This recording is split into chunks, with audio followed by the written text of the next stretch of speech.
bom dia a todos. Nós vamos iniciar mais uma aula, então, do CPET aqui com o Hospital Vita Batel. A gente seguindo, então, o nosso livro de monitorização hemodinâmica. Hoje nós vamos ter aula com a Viviane Viviurca, nossa R1. O tema seria ultrassom não cardíaco para avaliar sinais de choque. Inclusive, nós estávamos comentando aqui antes disso, o uso de ultrassom pulmonar como limite de segurança para uma possível ressuscitação volêmica. Então, acho que o ultrassom, que não seja só o ultrassom cardíaco, avaliando, então, VTI ou avaliando contração, outros tipos de análise pelo ultrassom, nos possibilitam também exercer um raciocínio hemodinâmico um pouco mais refinado, e inclusive nos ajudando com limites de segurança, como linhas B, assim, num paciente que a gente está fazendo uma ressuscitação volêmica. Tá. Viviane?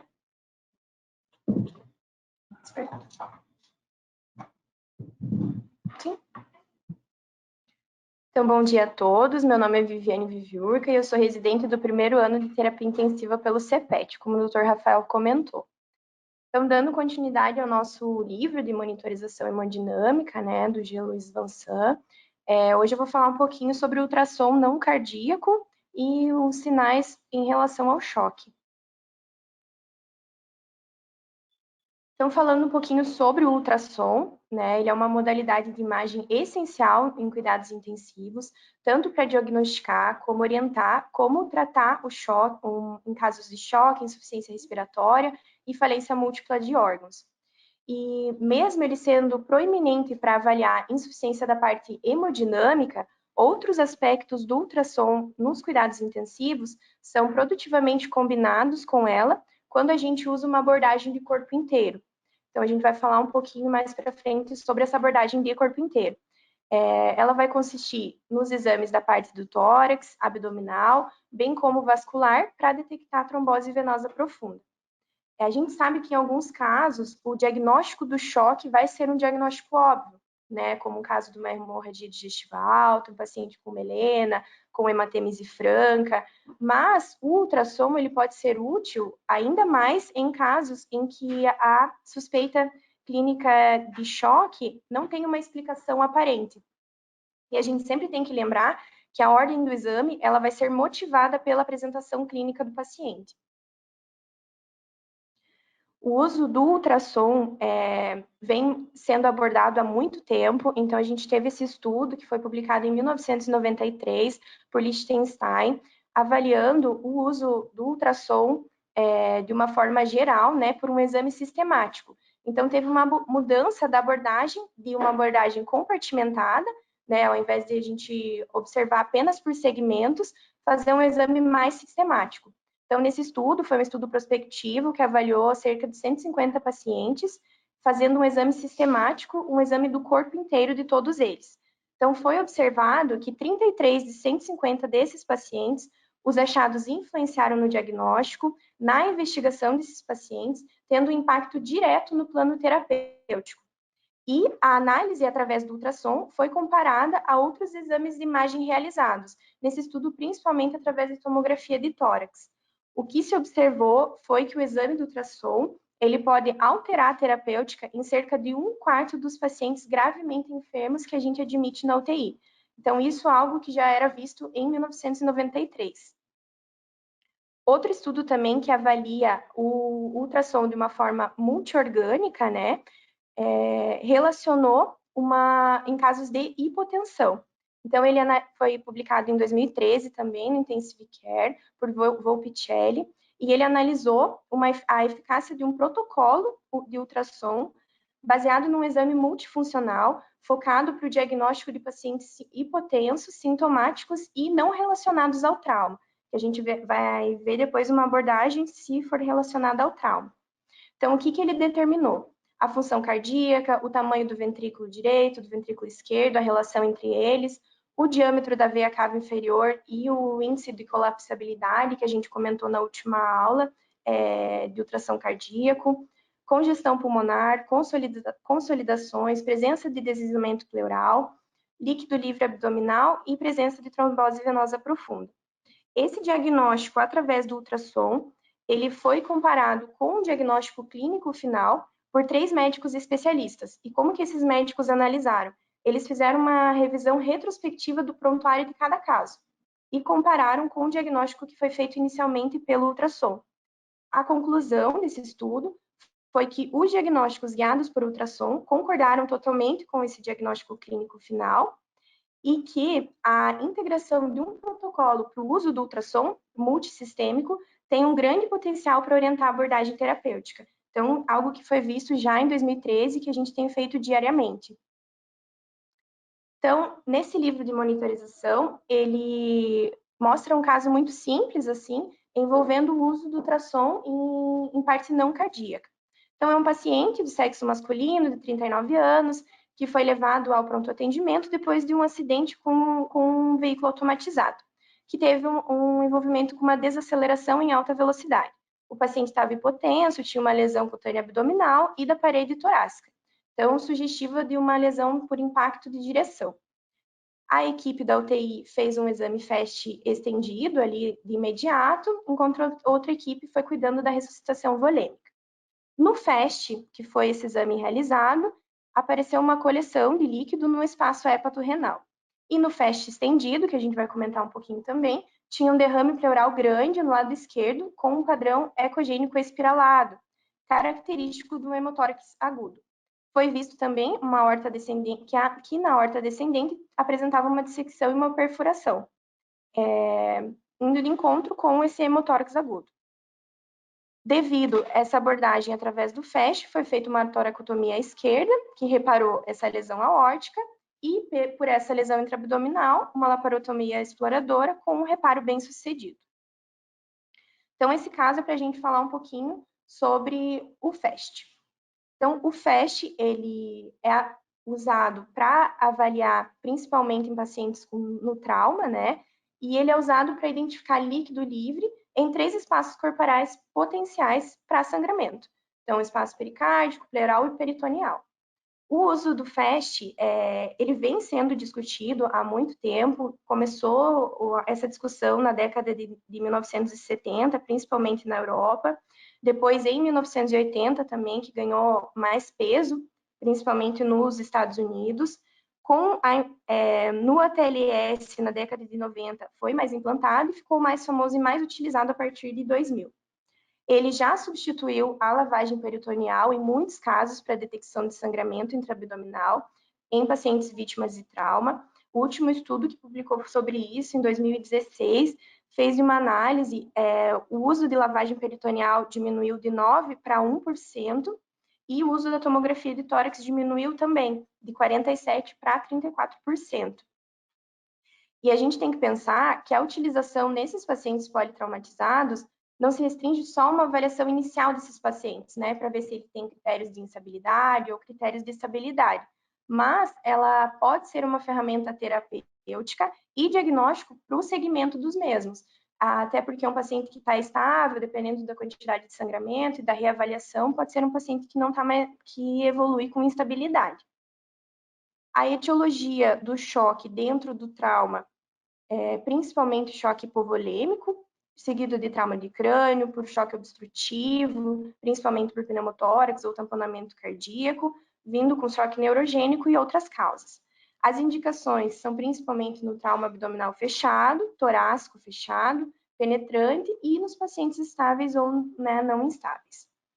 E o atraso na abordagem de pacientes com FAST positivo, ou seja, com líquido livre em cavidade, está associado a uma maior mortalidade hospitalar, tanto precoce quanto tardia. Então, falando um pouquinho agora do FAST estendido, né, que é o IFAST, ele vai incluir a avaliação do pneumotórax, de sangramento intrapleural e do hemopericárdio.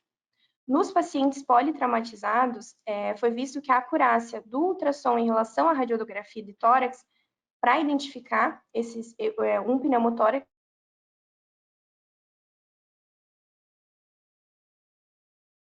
é de cerca de 94%. E a especificidade dele é muito aumentada. No diagnóstico de hemoperitônio, de 94%, derrame pericárdico, 99,6%, e pneumotórax, 99,5%. Algo que a gente consegue ver nesse estudo, as porcentagens de sensibilidade, especificidade, entre 77% e 99%. E ele tem uma vantagem também, que é o tempo médio desse exame.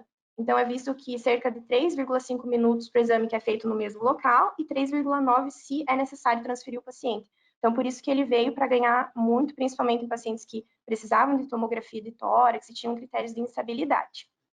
E quais que são as indicações desse IFEST? Principalmente no trauma cardíaco penetrante, no trauma fechado, abdominal fechado, cardíaco fechado, trauma torácico, pneumotórax, hemotórax e uma hipotensão de causa ainda a esclarecer. Então, o que a gente vai avaliar? Se temos um FAST positivo, avaliar critérios de instabilidade ou estabilidade, se pode ser feito um outro exame comparativo ou se o paciente precisa de indicação cirúrgica de emergência. Se ele vier negativo, também avaliar esses critérios e observar. Por quê? Porque um exame FAST negativo, ele não quer dizer que afaste todo tipo de lesão. Ainda a gente tem sangramento retroperitoneal, extraabdominal, então tem que acompanhar. Então, falando um pouquinho dos pontos anatômicos da avaliação dos dois, aqui, pela Revista Brasileira de Terapia Intensiva, ele indicava algumas ordens, mas a gente tem que pensar que sempre iniciar pela ordem de maior gravidade, por exemplo, principalmente a janela subxifoide, né? Então, só para retratar mesmo os espaços. Então, no espaço hepatorrenal, a gente vai observar não sei se está dando para ver muito bem, mas a gente procura a presença de líquidos ali entre o fígado e os rins, né, no espaço de Morrison, seguindo na linha axilar direita anterior, que daí seria no exame do FAST estendido, para avaliar a transição do fígado, pulmão e diafragma na procura de líquido. Então, só continuando, né, a gente segue para a linha hemiclavicular ali anterior à direita, entre o terceiro e o quinto espaço intercostal. Então, a gente vai ver a presença de linhas A, a presença de linhas B e avaliar a parte pulmonar. No espaço espleno-renal, a procura de líquido periesplênico, então sempre comparando, lembrando que ele vai ser um exame operador dependente, então depende principalmente da experiência de quem está fazendo. Seguindo para a linha axilar esquerda anterior, avaliando a intersecção entre baço e pulmão, para observar a presença de líquido ali na cavidade torácica esquerda. E na linha hemiclavicular anterior à esquerda, para avaliar a parte pulmonar também, na região anterior esquerda.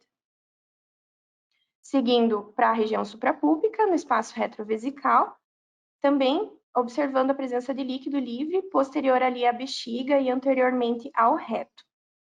Agora, ele coloca como último, mas a gente sabe que, por questão de mortalidade, a janela subxifoide é a primeira que a gente faz geralmente. Então, posicionando o probe, nesse caso, ele até orienta a usar o probe convexo em todos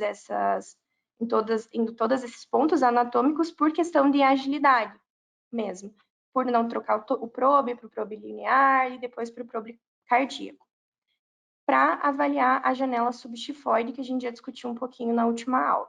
Então, falando um pouquinho dos sinais pulmonares, então a gente sabe que em situações normais, a pleura visceral e a parietal vão formar uma linha horizontal hiperecóica e vão deslizar entre si.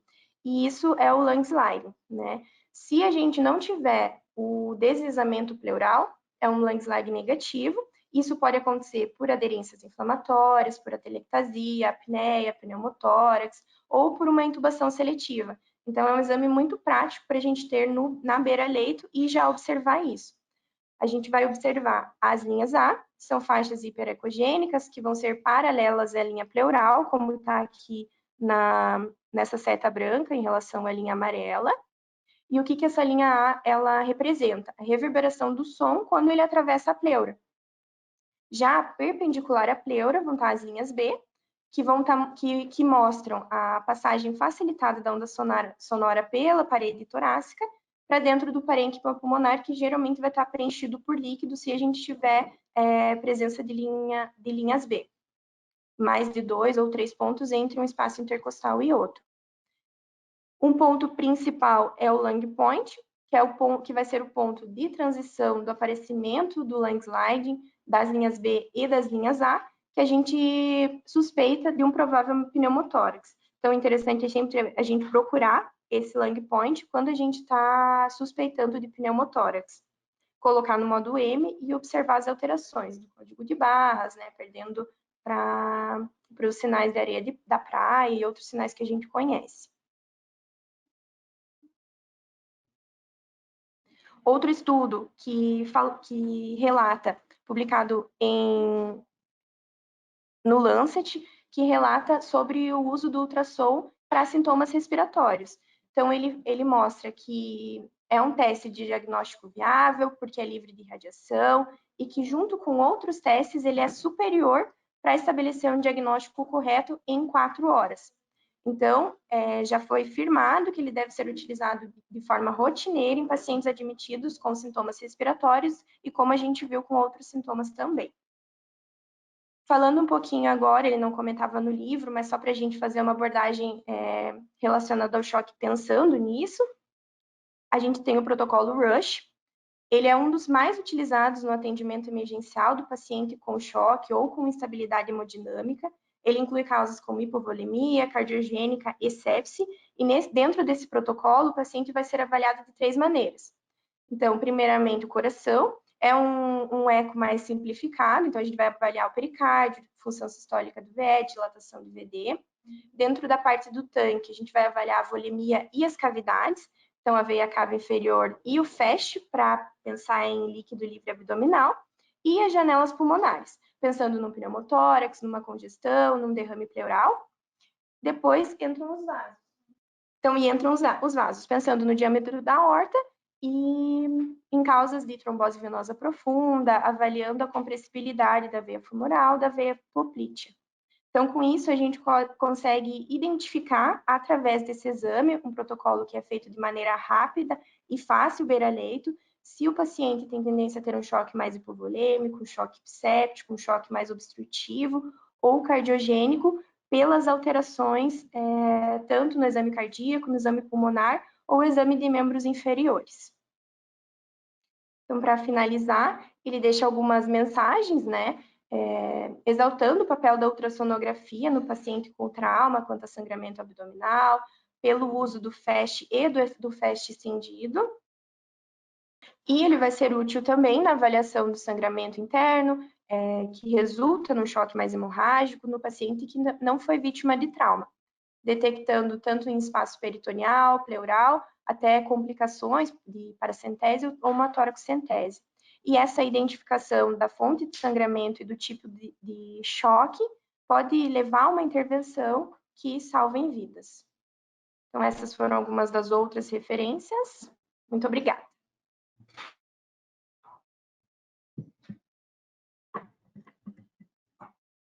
Obrigado, Viviane. Deixa eu acabar revisitando aqui, indo um pouco nesse assunto de ultrassom, né? Realmente foi algo que acho que nós aprendemos, surgiu na sala de cirurgia, na sala de trauma, de emergência, o FAST. Realmente até você acabou falando sobre lavado peritoneal, né? Hoje acho que seria muito difícil a gente submeter o paciente a um lavado peritoneal com tanto de imagem que a gente tem. Mas realmente o FAST surgiu e as pessoas irem ficando íntimas com o ultrassom e trazendo ultrassom para terapia intensiva já é um processo longo. Então, você acabou mostrando aquele trabalho do Lichtenstein de 1993, no qual ele ainda comentava que 1/4 das condutas poderiam ser mudadas por causa do exame do ultrassom. A realidade hoje é outra, e de 2093 até hoje, então há muita coisa que a gente já faz diferente no reconhecimento da sepse, no reconhecimento do manejo hemodinâmico, e o ultrassom ele incorporou mais ainda a rotina do médico intensivista, não só a parte do ultrassom hemodinâmica, não cardíaco, como ultrassom cardíaco, hemodinâmico, ultrassom pulmonar, né, o ultrassom vascular, avaliar também a parte vascular, uma vez Você acabou comentando ali do TEP, uma suspeita de TEP, e na verdade a gente vai procurar um TVP e há uma suspeita de TEP, uma avaliação do ventrículo direito. A gente ter, então, o acompanhamento do ultrassom não cardíaco para fazer a avaliação hemodinâmica vai nos ajudar a tentar decidir, junto com outros comemorativos do exame físico ali, se é parte daquele choque, então ela vai depender de uma pré-carga, porque não é algo tão, às vezes, tão óbvio na beira do leito.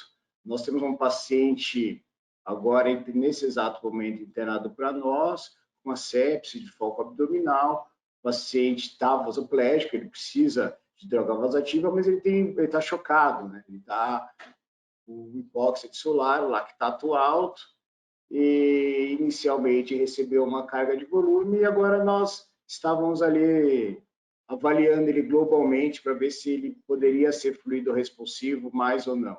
Na ultrassom, a princípio, transpulsando veia cava, mas também vendo outros comemorativos, entre eles ultrassom de pulmão, que foi bem desenvolvido pelo Liechtenstein, assim, e o nosso raciocínio era, bom, vamos avaliando, então, as linhas B, e quem sabe, como ele tem pouca linha B, nos mostre que a gente ainda tem um limite de segurança para manter uma ressuscitação nesse paciente. É todo um raciocínio que às vezes não é tão óbvio assim, e o ultrassom, com certeza, pode nos ajudar. Acho que o fato do FAST e do FAST estendido a terem sistematizado um exame, e se tornou um exame rápido, sistematizado, protocolar, acho que foi realmente algo que nos ensinou e algo que a gente vem fazendo, o ultrassom sistematizado. Eu vejo que o ultrassom vem entrando na rotina dos médicos intensivistas em formação, então vejo que cada vez mais os médicos residentes de terapia intensiva têm mais intimidade com ultrassom e incorporam mais ultrassom na sua rotina. E conforme a gente vá também tendo hospitais com cada vez mais disponibilidade de máquina, não há a menor dúvida que cada vez vai fazer mais parte do nosso exame físico. Uma vez que sistematizado, você vai lá e avalia o paciente. Acho que da parte do ultrassom cardíaco, não cardíaco, é isso que eu tinha para falar. A Lauriane tem algo para falar para a gente? A Lauriane também sempre está na beira do leito, estimulando o uso do ultrassom. Bom dia, doutor, tudo bem? Ele está ouvindo a gente? Bem. Bom, então, como o Rafa falou, acho que cada vez a gente vem usando mais o ultrassom à beira-leito. E o que eu acho interessante para os residentes e para todo mundo que usa ultrassom à beira-leito é seguir um protocolo, porque senão cada um chega lá, faz de um jeito, tem uma interpretação. Então, eu acho interessante a gente saber esses protocolos. O que a Vivi citou foi o protocolo RUSH, que é bastante completo, né? Que a gente avalia tanto a parte cardíaca de bomba, quanto a parte de tanque, que ele chama, que é a parte pulmonar, a parte dos vasos, né? Para a gente conseguir, com as ferramentas que a gente tem, avaliando o paciente e as outras variáveis que a gente costuma pedir, né? Laboratorial, anamnese, exame físico, então, enfim, juntar tudo isso para tentar definir a etiologia do choque do paciente e tentar tratar adequadamente aquela condição. Então, além do protocolo RUSH, a gente tem o protocolo BLUE, que consiste mais na ultrassom pulmonar em si, né? Ele divide o paciente em pacientes A, que é aquele paciente que tem mais linha A, e pacientes B, que é aquele paciente que tem mais linha B, ou seja, tem mais sinal de congestão ou mais sinal de consolidação, e paciente A e B, que tem tanto uma parte do pulmão é A, outra parte é B, provavelmente esse pulmão seja mais relacionado à consolidação e não à congestão. Tem também o protocolo FOLS, que é um protocolo que, além do protocolo Blue pulmonar, você faz essa análise pulmonar, vê se está congesto, vê se está consolidado, vê se está seco, e faz o ultrassom cardíaco junto, para determinar também, a fim de tentar fazer o diagnóstico do choque, né? Dependendo se você tem um paciente congesto, com alteração cardíaca, fazendo fração de ejeção, você já consegue determinar aí mais ou menos qual que é a etiologia do choque. Com certeza é uma ferramenta que é muito importante, cada vez acho que a gente tem que se especializar mais, aprender mais, porque acho que já virou rotina, né? Já virou parte do exame físico fazer ultrassom. Acho que era isso, doutor. Obrigado, Vi, Rafa, Laure. É uma aula fundamental para poder mostrar que as avaliações hemodinâmicas que a gente faz na beira do leito, quando você vai estudar a utilização do catéter de Swan-Ganz, a utilização da ecocardio, métodos não invasivos, você praticamente avalia o estado hemodinâmico do doente, né?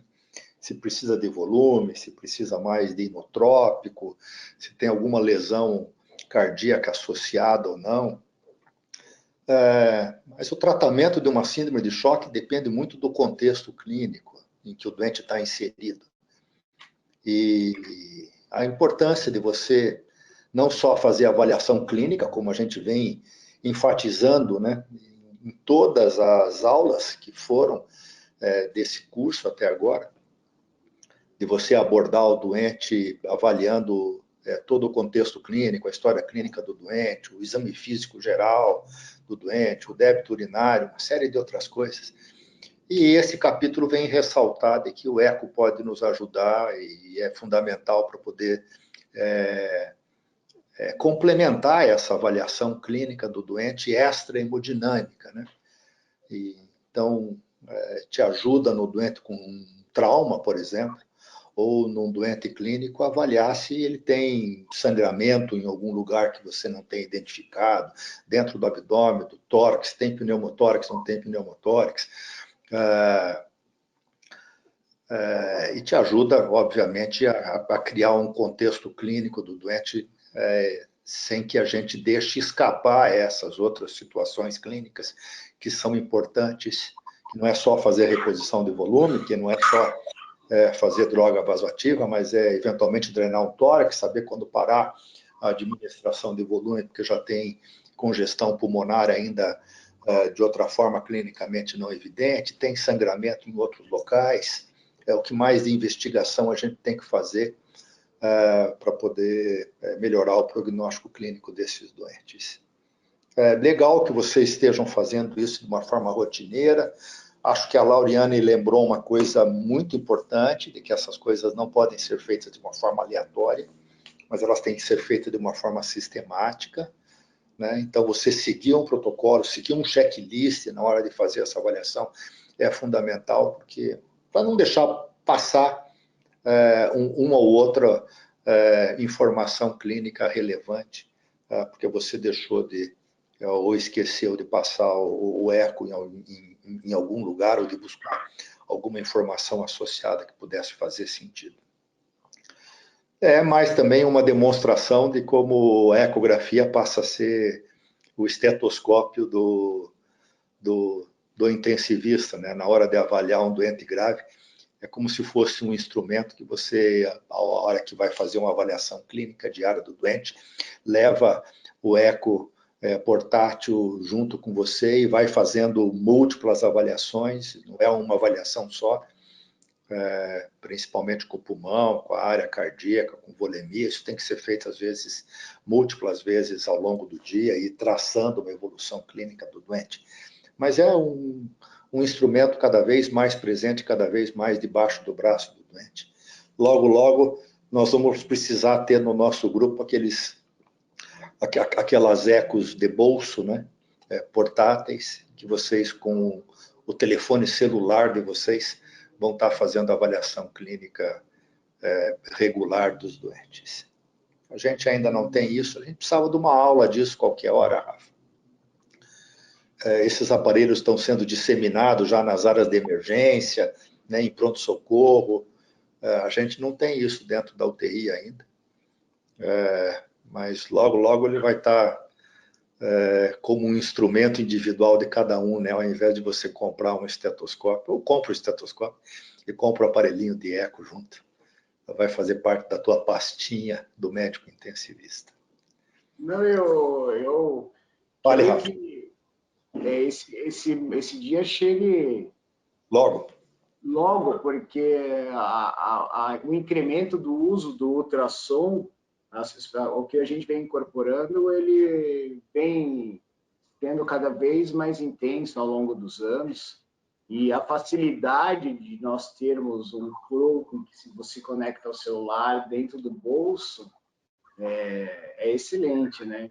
Já tive a oportunidade de ver um aparelho desses, então realmente é algo que ainda não está fundido, mas eu creio que esse dia chegue logo mesmo, doutor.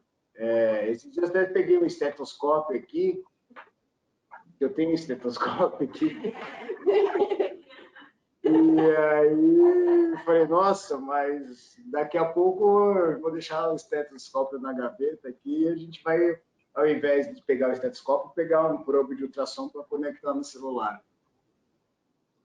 Com certeza.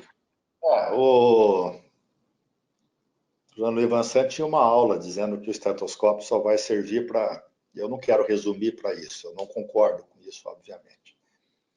Mas que serviria basicamente na hora de você acoplar um doente com ventilador para poder avaliar se os dois pulmões estão sendo insuflados e na hora de passar uma sonda nasogástrica para ficar com certeza de que ela está dentro do estômago e não está dentro do pulmão.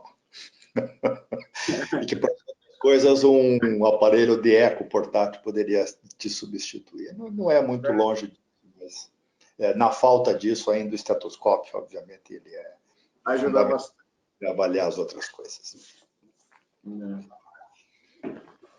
Bom, é isso, doutora. Gostaria de agradecer a presença do senhor novamente. Lembrar a todos que nós temos a revisão de sepse hoje à noite. Então, nós nos encontramos à noite na nossa reunião magna e revisando o Survival. Valeu, Rafa. Obrigado. E olha, o som está excelente com esse microfone. Acho que a gente conseguiu agora acertar bem a questão técnica aqui, sinal, som, acho que está tudo certo, né? Parabéns, pessoal da equipe. Valeu. Valeu, até mais. Um abraço. Até de noite. Tchau. Até de noite.